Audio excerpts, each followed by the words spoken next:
My name is Simon Hall. I'm a member in the Department of Archaeology.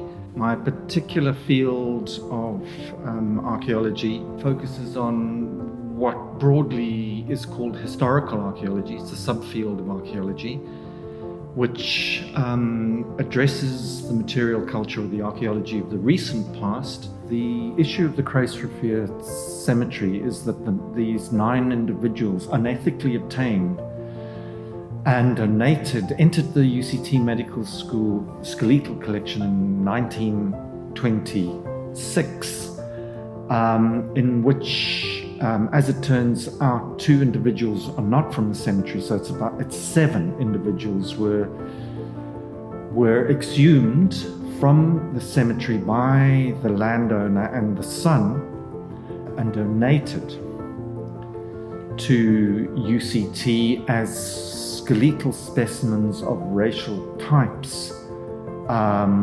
to be included in the skeletal collection in the anatomy department.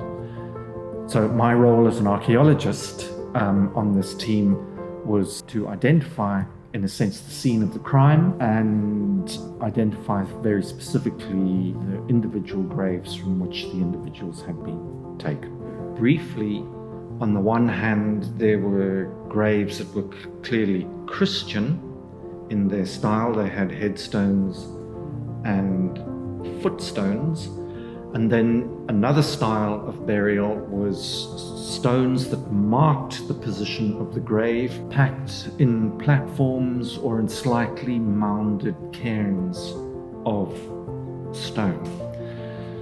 And that style of grave, we assumed represented a value or a belief system that was clearly not Christian, but the assumption was that this was expressive culture of Khoisan belief. Some of those individuals are named. The farmer knew who those workers were, had some detail on the history of those individuals, how they'd come to be farm workers on Kruisrivier. So certain individuals were classified, and this is ugly stuff, as Hottentot or a true Hottentot. Others were classified as wild Bushmen. And that was the paradigm under which at that time skeletons entered medical school collections, because the paradigm was looking for individuals who were specimens and representative of a racial type. Part of the feeling I've had of participating in an interdisciplinary team, and it has been quite remarkable in terms of how this information has all come together to put face, historical, physical face, literally, figuratively, to these individuals. It has been quite exhilarating and very stimulating, because it is the right thing